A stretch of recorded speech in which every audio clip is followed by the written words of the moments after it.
Okay. Hey, welcome everybody. This is our re-recording of our JobTread Connect User Conference. Huge demand for it again. I know it was so dense the first time. So now that it's recorded, we're actually going to talk a little bit faster, not skip over stuff that we're going to lose people. So everybody can have this recording. And we're also very thankful, as of today, we are official JobTread partners. Yep. So if you have any questions, reach out in the marketplace under the company name DataX. So we're super thankful. And we couldn't have done that without you guys. There's so much support we didn't even know, and now we're JobTread partners. So, okay, let's jump in. A beginner's guide to automation integrations. As stated before, and we'll state it again, this is an advanced class. So it's not a JobTread beginner's class, it's an advanced class, but as a beginner into automation. So just make those distinctions there. Next. My name is Elliott Wittstruck, owner of Built with Love in Nashville, Tennessee. My name is Dominic Eidson, owner of Eidson Builders in Austin, Texas. And we encourage everybody to go to Automation Lab, and there will be more Automation Labs throughout the year. Anna said that she was hopefully doing Automation Labs, think tanks about this stuff throughout the year, so be sure to stay in the Facebook group and catch those as they get posted. Who is this for? This is for anybody who is interested in automating anything in JobTread, connecting other apps into JobTread, or trying to build really advanced stuff with the Open API. This is advanced course. Say it again. Advanced course. Here are goals. Why don't you go through the goals? This is the main goals here are just to get your brains churning with new ideas, thinking about what can you automate, what are you doing more than 3 times? If you're doing it more than 3 times, you should automate it. What to automate? I guess that's the same thing. How to automate it? We're going to do a little bit of a quick run through. Show some examples of how to automate things. We'll have a bunch of examples of things to automate, and we'll briefly talk about the JobTread Query API, which is used for a lot of the more advanced stuff. Okay, so Automation 1. And again, these are just to get your brain going, and we'll go through these quicker now that it's a recording, and you can zoom through or slow it down as you need. So Automation 1, when the proposal is approved, we are going to update a custom field. And that one is really good. I said we're going to go through it fast, but that one's really good because when you have your Kanban views, as it's approved, you want to change that custom field status to approved as well. Yeah, so that way as you're, again, as like the customer's doing the work, you don't have to go in and click and drag or go in and edit and change a field or all that. It's all happening in the background. Just works. Yeah. Okay, Automation 2, when a web form is filled out, we're going to add a task to the schedule titled follow-up, and we're going to assign Dominic to it. So again, with the asterisk, to assign somebody in JobTread, you have to go and find the membership ID. Yeah, specifically membership ID. Or find it, yeah. Yeah, to find it. Okay, Automation 3. Automation 3, when a job is finished, we want to send a survey to the customer. When the survey is completed, we're going to check if it's more than 4-star rating, then we're going to ask them for a review. So that's one way to filter your reviews or kind of automate some of that back end closing the job. Yeah. Automation 4, when the job status is set to active, we're going to import a task template named job sequence. So the important thing with the task template, with the asterisk there, you have to find the task template ID, which is a little bit of a more advanced step. Yeah, but easy way to find it, you can export the template into CSV, and it's that first column is your task template ID called job sequence. Yeah. Yep. Okay, JobTread workflow. So we talked about, we want to make sure we're automating the right things. So we're going to start with the customer node, the location. You can have multiple locations off the customer. You can have multiple jobs off of each location. So the customer, you do not want to treat the customer as a job or as a lead, because if you close that customer and Aunt Susie calls back 3 months later because she didn't do the bathroom but she wants to do the kitchen, you have to reopen that customer. Just create a job as your lead and use the jobs as your lead flow. Yeah. Custom fields can be used to store extra data, like earlier the job status. You can integrate that with your customer contact form for like what type of project, what is their budget ranges, stuff like that. You can also use it for state management, which is also, I guess, the example of your job status. As you're going through your phases, you have to track the state of the job. So if it's intake, we reached out to the customer, appointment scheduled, in production, all that stuff. That's all state management. One thing that you didn't mention yesterday, which we can mention today, is you also use custom fields to store your metadata. Yeah. So you track when you create a document, you store that data. Yeah. When it switches to pending, you store the day it switched to pending and all that data. Yeah. You store the day it went to approved. Now you can track lead to close. Different types of automation software. Obviously, Zapier is the biggest one. It's the one that JobTread has a native integration with. It's probably also one of the largest ones out there. Other ones are like Make.com, Active Pieces, but they don't have a native integration. And so there's a little bit more legwork to do it. You can work with them, but because we're using webhooks, which is like an open standard for data exchange between applications, but again, there's more legwork. With Zapier, JobTread has done all the legwork.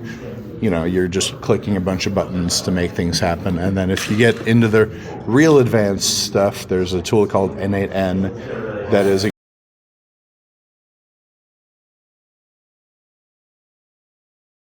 curious for N8N, but the reason we put Make and Active Pieces on here because they do have really good free tiers, whereas Zapier's free tier doesn't allow you to do a lot of stuff. But if you can figure out Make.com and Active Pieces and make that JobTread connection, you can have really good free tiers before you start paying and getting in the weeds. Yeah. Okay. What are webhooks? Webhooks is event-driven communication that transfers data between applications. I don't know the rest. You should give your example. Yeah, so it's like when you go to Home Depot or a store and you buy a receipt, the receipt is the webhook data. So you go to the store, buy something, they give you a receipt. The webhook data is everything on that receipt, and you can choose where you're sending that receipt. So in JobTread, you are choosing, when you connect QuickBooks, you're choosing for JobTread to send those webhooks to QuickBooks to tell us what it's doing. You're sending webhooks to Zapier to tell Zapier what JobTread is doing. Our application Data X, you're sending webhooks to Data X so we can do automations for you.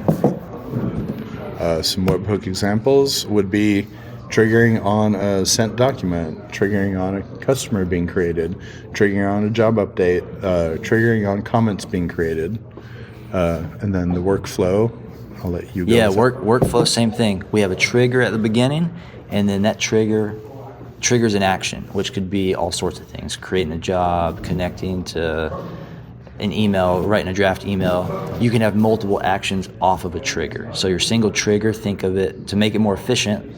You want to think about it as when a document is created, I can do action 1. I can also do action 2 when a document's created. An example like that might be when let's say like a proposal is approved, action 1 is changing that custom field to approve, so you don't have to manually do that. Action 2 could be sending an email to the client saying, hey, you approved, here's the next steps, and here's the deposit and pay phase, design phase, things like that. After each one of those actions, you can also have branch out and do more actions. And then what we like to do is these things break all the time, so we actually put in error handling. So if something breaks, it goes off on an error handling branch and records what's breaking, so we can go back in and figure it out rather than doing a bunch of troubleshooting. Yeah, and it helps not just getting random garble messages or emails or whatever to the wrong people. Okay, it's like that when this happens, then that happens. So if that confused you, it's the if this, then that type concept. So now we're going to look at some. So now we'll show some examples. One of the examples we talked about is job update. In here, I'll zoom in. When the document No, just kidding. Document updated. When the proposal is approved, right down here, we update the job to say approved, and then I assign a task to me for some follow-up. Same thing for change order approvals. I create a task for myself, and then I actually have some more advanced code that creates an automatic invoice for all change orders that are approved, because change orders should be billed 100% as soon as they're approved. And then... But to talk about your paths, right? So we have one trigger at the top, which is when a document is updated, and then the different paths are for the different types of documents. Yeah. It could also be for different amounts of documents. You could set the paths up for all kinds of different filters, but you have filters set on document type. So documents updated, every document that's updated gets sent to Zapier, and then based on what it is, it goes to a different path. Yep. And then another example, I don't remember the examples we had, is like you want to go through and get rid of old expired proposals. I have one in here that runs at 7 a.m. every day that finds 30 days ago, gets the documents that match it, and then loop through them, and I comment on each one, say automatically closed, and then I close the document, and then eventually you can go ahead, say the lead is completely dried up, you could even automatically close the job, right? Yeah. But you could also use, instead of just automatically closing it, you could use that same workflow to automatically reach out every day until the document's approved. Yeah, like a 3 days afterwards, instead of saying the date 30 days ago, you could say 3 days from now, or I'm sorry, 3 days ago. Yep. And then, oh, hey, we haven't heard from you. Do you have any questions about it? 7 days ago, 5 days ago, whatever you want it to be. And do your touches that way. I don't remember what we all talked about in the big class. Jobs created. There's a lot of people have asked me about this one, where you can go through. I conditionally create a Google Drive depending on a drop down on the job created screen. I pull all of the property information from Zillow, their Z estimate, the last date sold, the age of when the house was built, the number of bedrooms and rooms and square footage, stuff like that. I do some inbound email stuff here that's a little too complex to try to go over. But it basically allows you, I realized this in the video, it allows you to you get an email address back from this step that you can, if you send an email to that email address, it shows up in your job as a note or as a comment. And so you could stick that in a reply to field on an email you send to the customer, and when they hit reply, their reply goes straight into the job and to you, not just to you. So now you've captured, if you have a new lead and you send out a follow-up like, hey, thanks for submitting, feel free to email us plans or drawings or any thoughts or inspirations you have. It all gets captured in JobTread. You don't have to get involved, or you don't have to do it manually. Yeah. And then update the cover photo so you automatically get a cute cover photo on all your jobs of the front of the property. What else should I go through? Let's go back to the slides. Let's move on. So more automation ideas. When a job's created, create a budget from the template, and that goes back. I want to reiterate. I have a buddy who does service, commercial, and residential electric jobs. So when a job comes in, we choose the type. So if it's a service job type is going to pull in that service budget immediately, so the guys can automatically start doing time and material on that.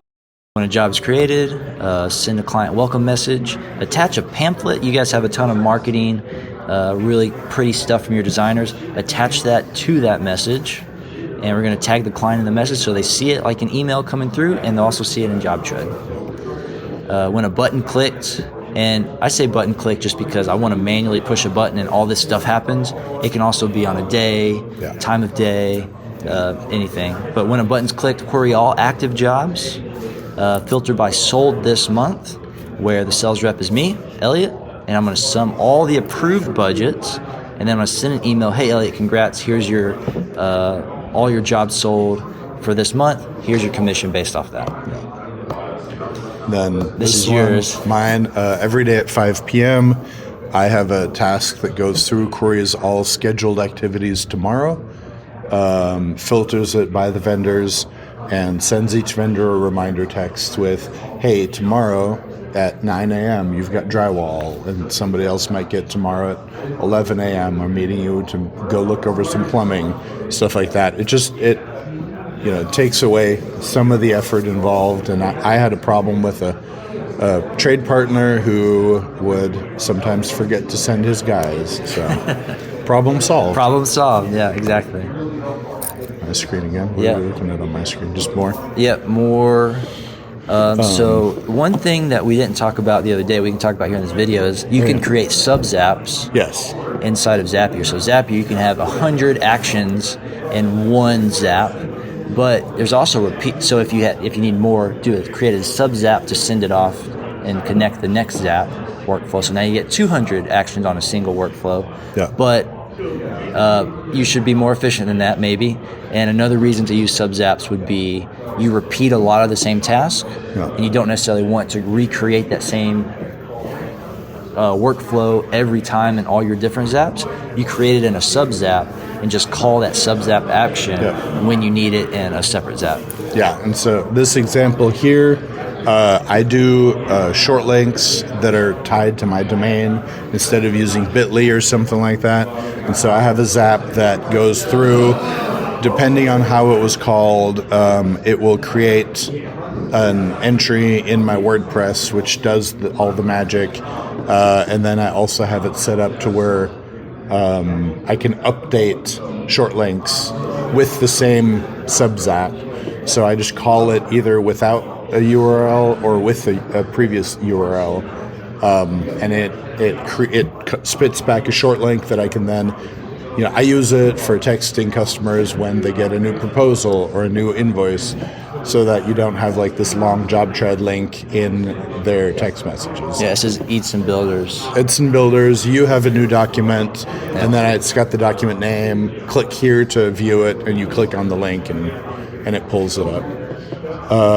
Another one is this meeting one. Okay. You want to show the sub-zap? Yeah, another sub-zap is if you're going to do TCR compliant text messaging, which is going to be a requirement for everybody who does automated text messaging, you have to handle the help, the stop, the unstop, the hey, thanks for signing up. Here's, you agreed to do this and all that. And so I have a sub-zap here that I can call when text comes into Dialpad. It gets fed into the top of this sub-zap, and then it handles it if they said help, if they said stop, if they did whatever. And if they didn't do any of those things, it comes down here to the fallback, and it ships it back out of the sub-zap, and then I can use it in the main zap for adding it to a comment thread of text messages with a customer, stuff like that. Okay. So, want to move on? Yeah, let's keep going. Yeah. Okay. Now we're going to jump to the Open API, JobTread's Open API, which is application programming interface. It allows you to write programming code to access the back end or all the data inside JobTread. So you treat JobTread as a database. You can build on top of that. So you're going to find that here in Settings, Integrations, JobTread API. The tile is going to look like this with the little webhook symbol. And you open that, and you're going to get this looking sandbox. You don't actually. Once you click on this tile, there's a use the Query API Explorer link, which gets you to this screen. Yeah. We forgot. Sorry, I assumed we could do that. Yeah. But so here's how I like to use it in the 4 columns. And if you see it in 4 squares, then you just need to zoom out a little bit, and I prefer the 4 columns. The left column is going to be your hit the documentation. The left column is going to be your documentation, and the JobTread developers did a bunch of examples in there where you can use those examples and experiment and kind of learn what's going on.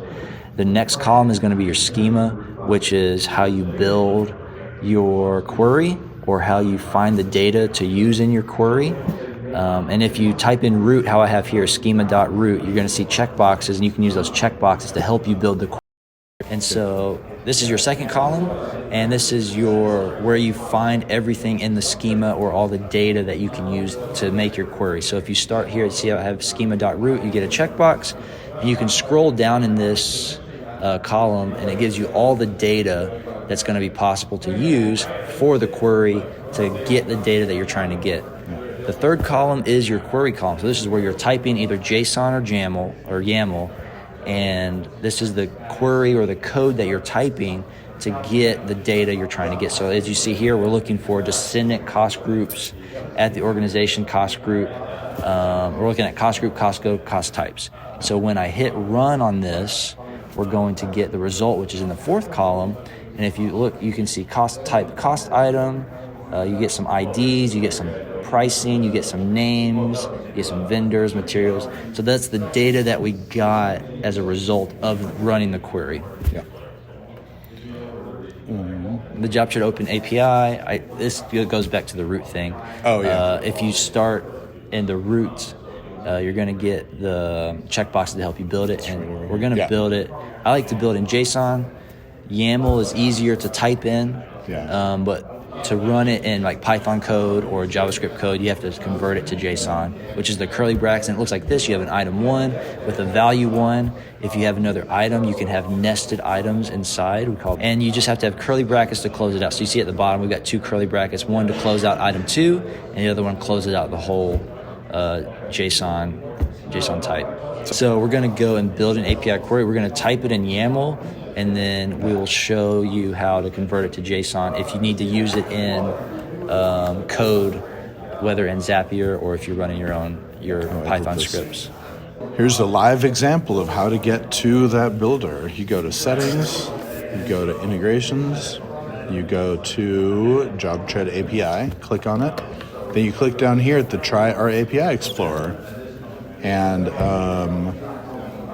one of the queries I was showing the other day is how to group on document status. I use this for some reporting.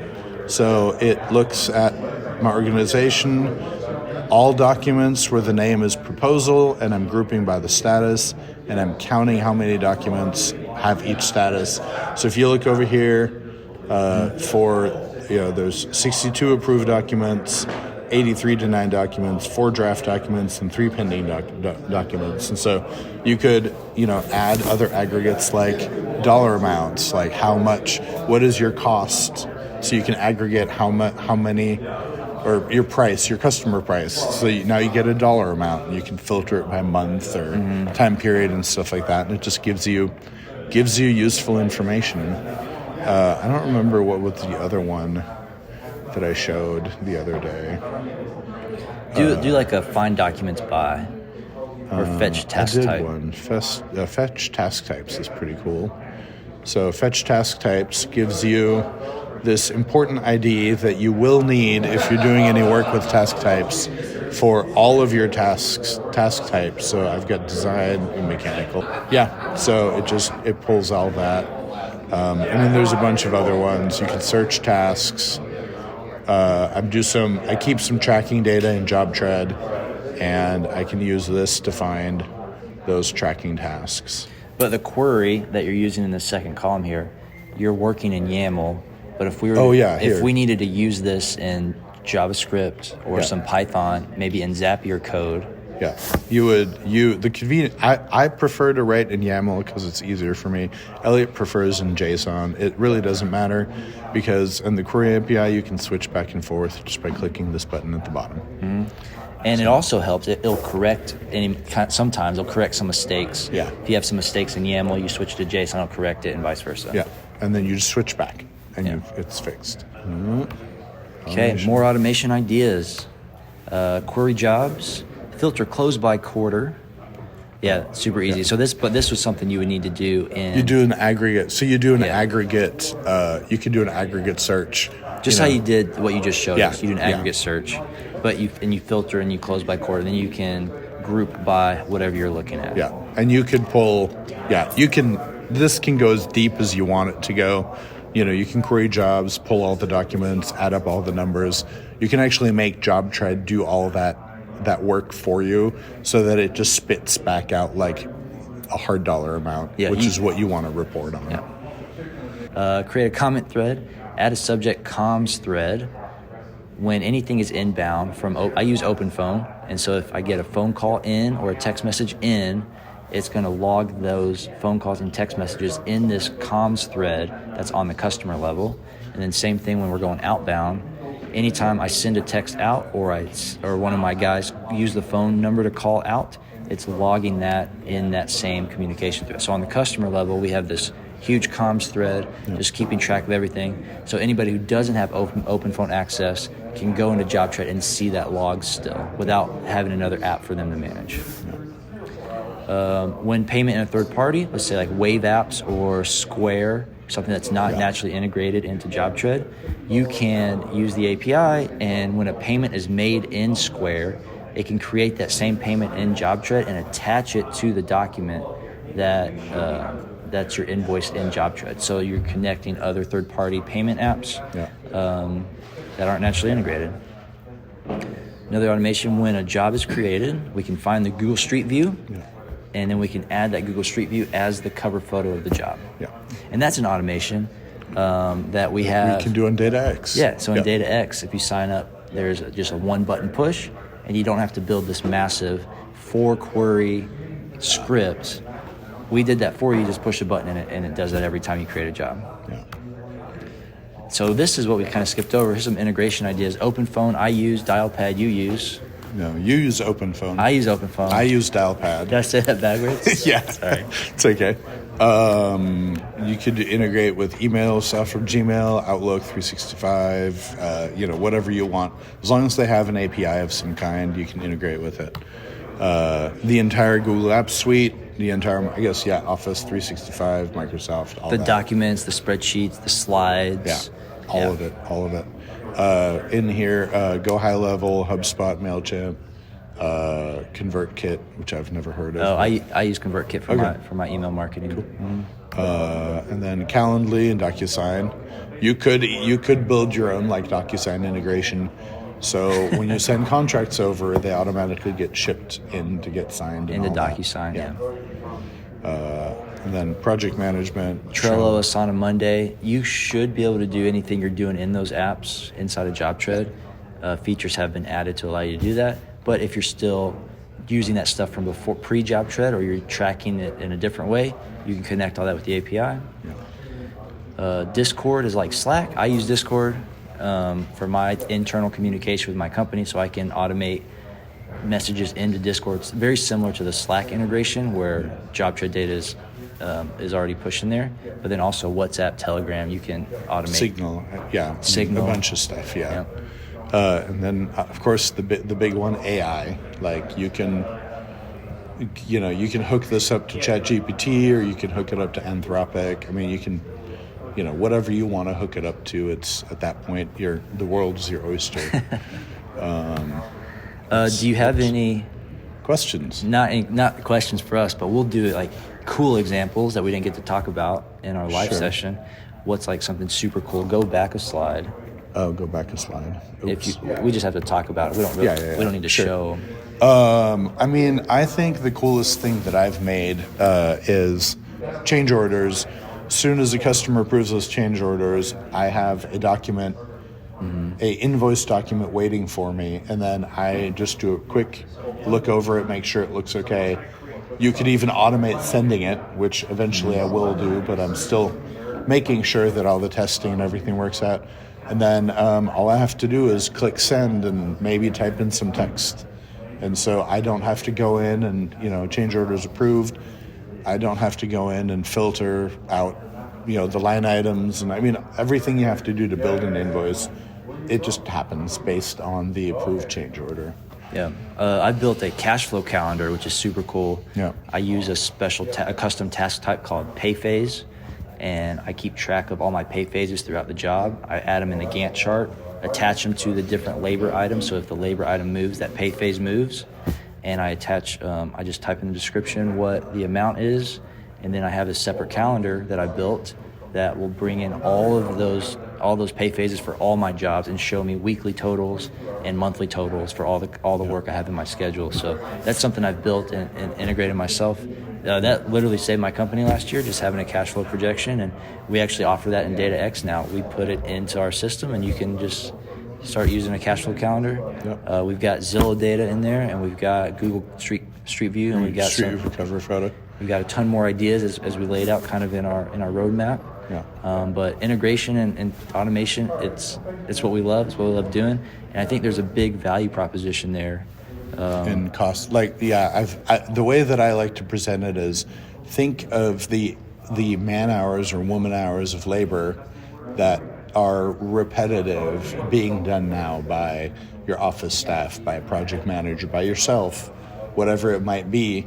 And if you could save 3 hours a week in, over a year times 10 years, 20 years, 30 years, however long you want to do it, your time savings and those cost savings go up pretty quickly. So I think that's a real big reason for automating. Again, like we said earlier, if you're doing the same thing more than 3 times, it's a really good candidate to be automated, because then you won't have to do it again. Yeah, and a lot of people get scared, and I think we see this scarcity mindset where it's like, oh no, automation, AI, we're going to lose our jobs to the robots, and you're really not. It's going to free us up to quit doing the mundane stuff that we don't necessarily like to do or get fulfillment from. It's going to allow us and our employees to do the stuff that we really care about, the stuff that really gets us going. Yeah, gets us going, wakes us up in the morning, makes us excited to work, and to live on this earth. So that's the big stuff about automation that I think kind of get looked at incorrectly. Yeah. If you have any questions, reach out. Like I said, we're now officially a JobTread partner. DataX, if you can find us on the Marketplace tab in the JobTread settings. Yep. If you have any questions whatsoever, seriously, reach out. We'll be glad to help. Awesome. Cool. And cut.